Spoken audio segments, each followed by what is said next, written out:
All right, so we're back today. Padres win the series 3-0, and now we're on a 5-game win streak. Yeah, we're back on track. We're back on track. After that Rays series, things were looking kind of sad, but like honestly, I was kind of sad at the time, but the more I thought about it, it really wasn't that bad. There were obvious reasons why we were, struggling, and still at the time we had like I think the second or third best record in the league. But anyway, after the Giants series 2-game set and now this Pittsburgh series, things are looking up. There's a few extra things I want to talk about today, but I'm going to go ahead and get into the Pittsburgh series here. Okay, so Pittsburgh, game 1 was the Dylan Cease outing, and he didn't do very good. He only went 4 innings, 90 pitches, not very efficient. Walking guys with 2 outs.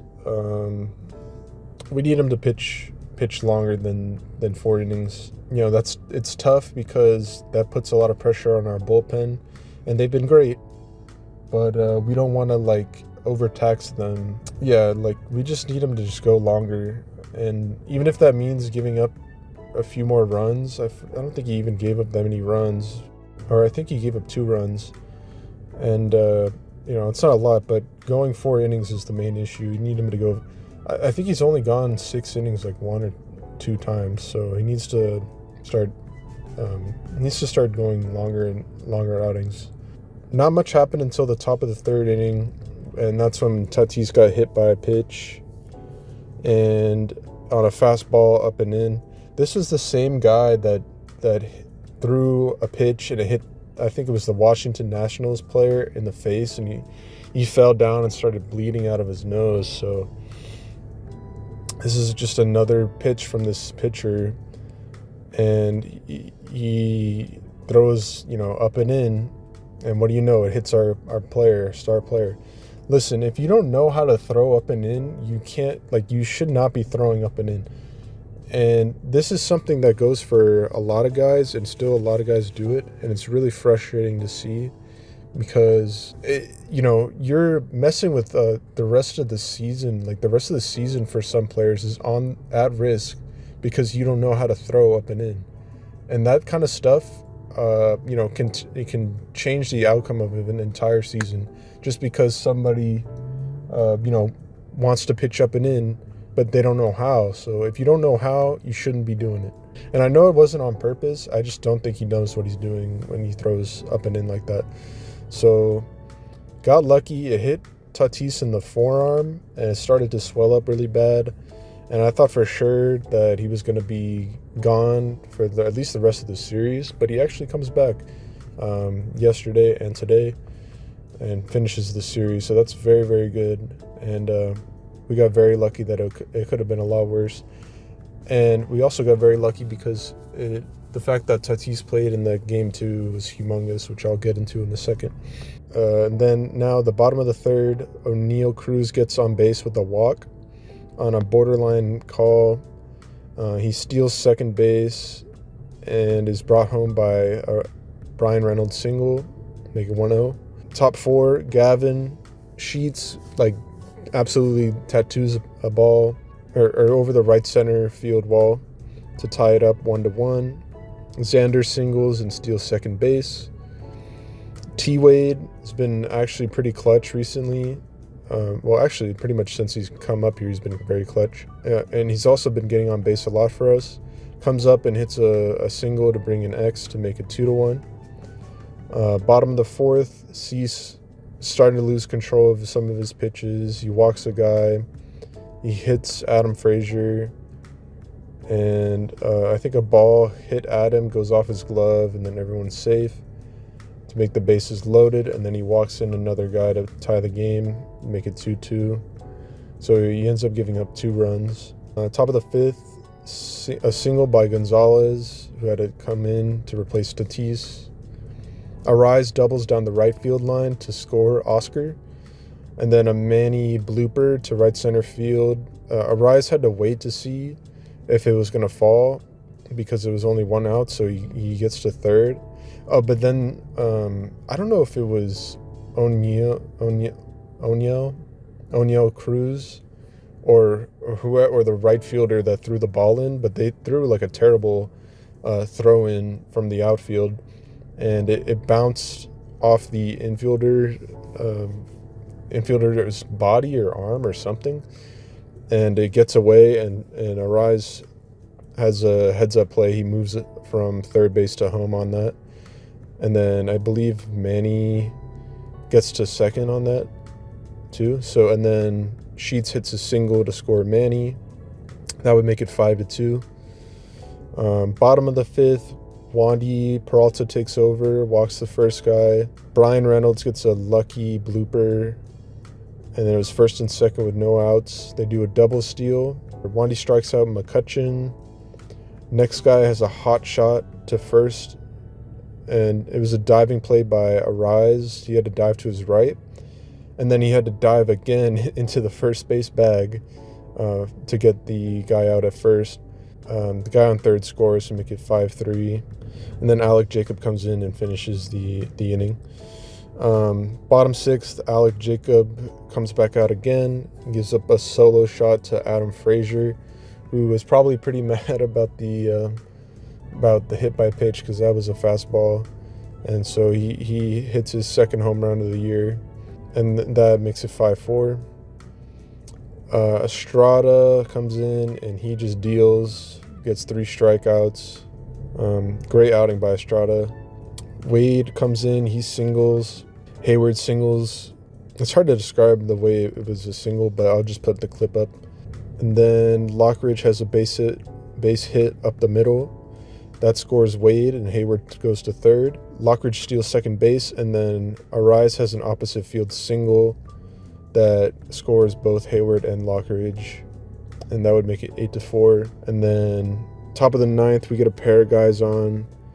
I don't remember how, because I wrote I don't remember how, because I was cooking beans, so I don't know exactly how guys got on, but I do know that Wade bunted to move him over, and then Hayward had a sac fly to make it 9-4. That was pretty much all that happened in game one. It looked like it was going to be a closer game, but we ended up pulling away towards the later half of the game. Game two was the Vasquez outing, and I wrote here 5 walks. That's too many walks, obviously. And it seems like Vasquez only ever gives up runs when he gives up those walks. So he's just got to find a way to limit the walks that he's given up. And I think that would be that would allow him to have much better, more efficient outings, because it looks like anytime he gets into a groove, the other teams just can't hit him, and he just keeps getting soft contact after soft contact. But his issue really is that whenever he starts to lose control, or I'm not sure exactly what his issue is, but he'll start to walk a guy, and that guy always scores. If he can clean up the walks, I think he'll be a pretty solid guy in the 4 or 5 spot in the rotation. So moving on to the bottom of the second, there's a nice defensive play by Xander. Randy gets 2 outs, and then a single and a walk, third walk at that point. O'Neal Cruz single scores one of them, and that would make it 1-0 Pittsburgh. Manny has an error throw in the bottom of the fourth.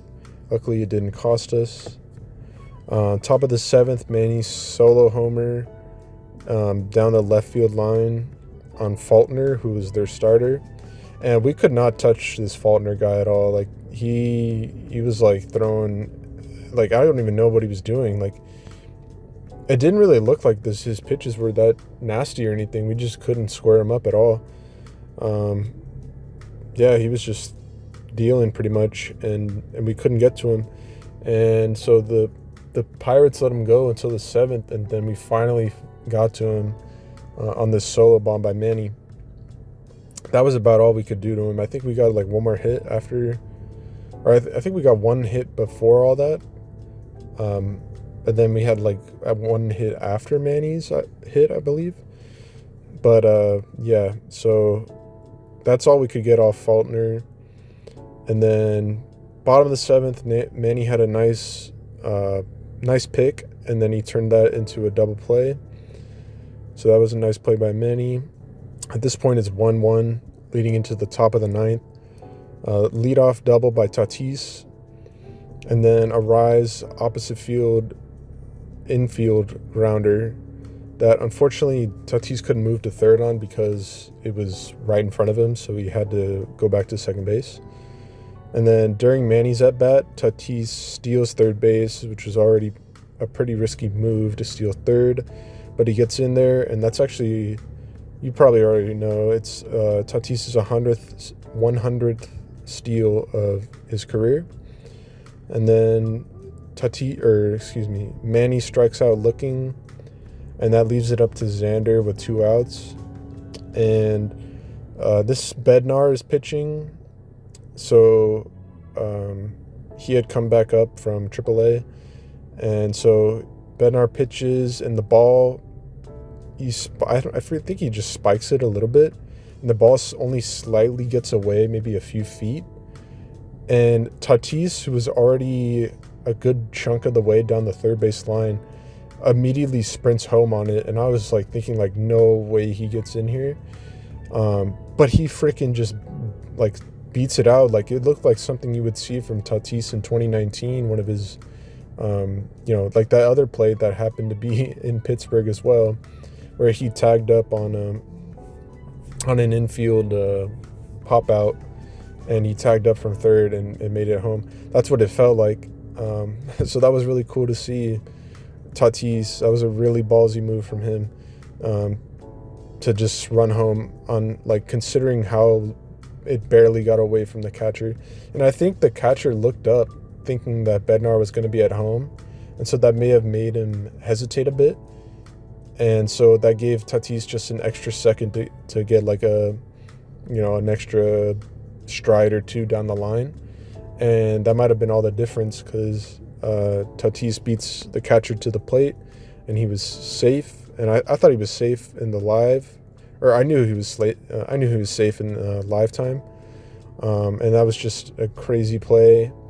And this is where you start thinking, thank God his injury didn't like keep him out for this game, right? So that lets us take the lead 2-1.